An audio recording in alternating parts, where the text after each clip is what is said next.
Assalamualaikum warahmatullahi wabarakatuh. Perkenalkan, saya Ira Paulina, peserta Latsar BKPSDM Kabupaten Hulu Sungai Selatan, angkatan kedua, kelompok 2. Pada kesempatan kali ini, saya diberi tugas untuk membuat mind mapping mengenai akuntabilitas. Untuk lebih jelasnya, akan saya jelaskan pada video berikut ini.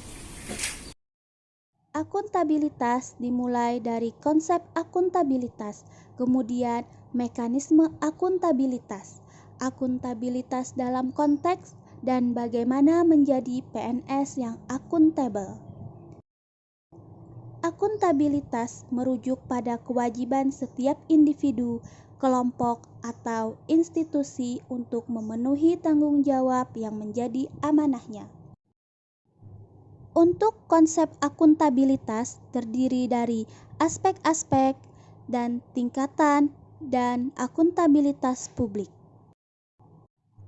Aspek-aspek yang ada pada akuntabilitas itu adalah akuntabilitas merupakan hubungan, akuntabilitas berorientasi pada hasil, membutuhkan laporan, membutuhkan konsekuensi, dan memperbaiki kinerja. Untuk tingkatan akuntabilitas yang paling rendah dimulai dari akuntabilitas personal, kemudian individu, kelompok, organisasi, hingga stakeholder. Pada akuntabilitas publik memiliki jenis akuntabilitas vertikal dan horizontal dan memiliki fungsi untuk kontrol demokrasi, pencegahan korupsi, efisiensi, dan efektivitas. Selanjutnya adalah mekanisme akuntabilitas. Untuk mekanisme akuntabilitas ini terdapat dimensi yang dibagi menjadi 4, yaitu akuntabilitas kejujuran dan hukum, akuntabilitas proses, akuntabilitas program, dan akuntabilitas kebijakan. Kemudian mekanisme akuntabilitas terdapat perencanaan strategis, kontrak kinerja, laporan kinerja. Selanjutnya lingkungan kerja yang akuntabel seperti kepemimpinan yang dibutuhkan, transparansi, integritas, tanggung jawab, keadilan, kepercayaan, keseimbangan, kejelasan, dan konsisten. Kemudian kita masuk ke akuntabilitas dalam konteks. Akuntabilitas dalam konteks yang pertama, transparansi dan akses informasi. Yang kedua, praktek kecurangan dan perilaku korup. Yang ketiga, penggunaan sumber daya manusia negara.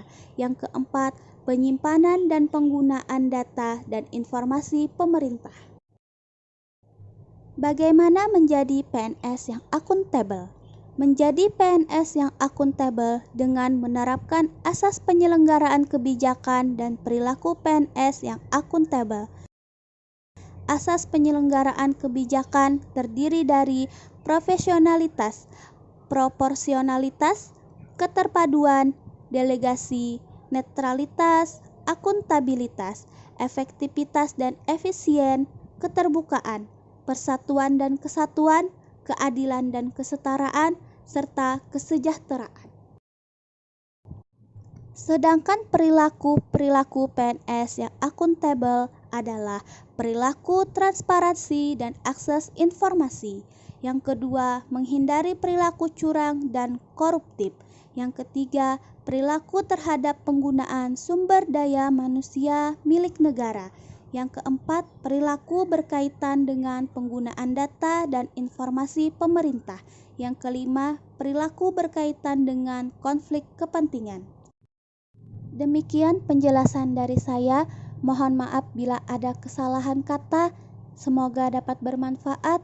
Wabillahi taufiq wal hidayah. Assalamualaikum warahmatullahi wabarakatuh. Assalamualaikum warahmatullahi wabarakatuh. Saya Ira Paulina, peserta Latsar BKPSDM Kabupaten Hulu Sungai Selatan, angkatan kedua, kelompok kedua. Di sini saya akan menjelaskan mind map mengenai anti korupsi. Ada 5 bagian yang akan kita bahas mengenai anti korupsi. Yang pertama, definisi. Korupsi adalah tindakan melawan hukum dengan perbuatan memperkaya diri sendiri atau orang lain atau korporasi yang dapat merugikan negara atau perekonomian negara. Yang kedua, jenis korupsi. Menurut Undang-Undang Nomor 31 Tahun 1999 yang kemudian direvisi dalam Undang-Undang Nomor 20 Tahun 2001, terdapat 7 jenis korupsi. Yang pertama, kerugian keuangan negara. Yang kedua, suap menyuap. Ketiga, pemerasan. Keempat, perbuatan curang. Kelima, penggelapan dalam jabatan. Keenam, benturan kepentingan dalam pengadaan. Ketujuh, gratifikasi. Yang ketiga, ciri-ciri korupsi. Adapun ciri-ciri korupsi yaitu berhubungan dengan kekuasaan tertentu, melanggar kaidah kejujuran dan norma hukum, dilakukan oleh lebih dari satu orang, merahasiakan motif atau keuntungan yang diraih, mengkhianati kepercayaan, dan berlindung di balik pembenaran hukum.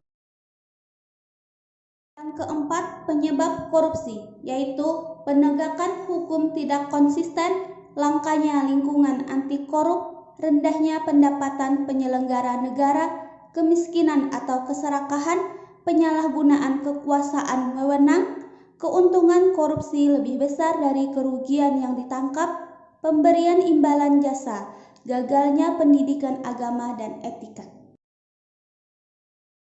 Yang terakhir ada nilai-nilai anti korupsi. KPK bersama dengan para pakar telah melakukan identifikasi nilai-nilai dasar anti korupsi dan dihasilkan sebanyak 9 nilai dasar anti korupsi. Yang pertama, jujur. Yang kedua, peduli. Ketiga, mandiri. Keempat, disiplin. Kelima, tanggung jawab. Keenam, kerja keras. Ketujuh, sederhana. Kedelapan, berani. Dan kesembilan, adil. Demikian penjelasan dari saya, semoga bermanfaat. Terima kasih.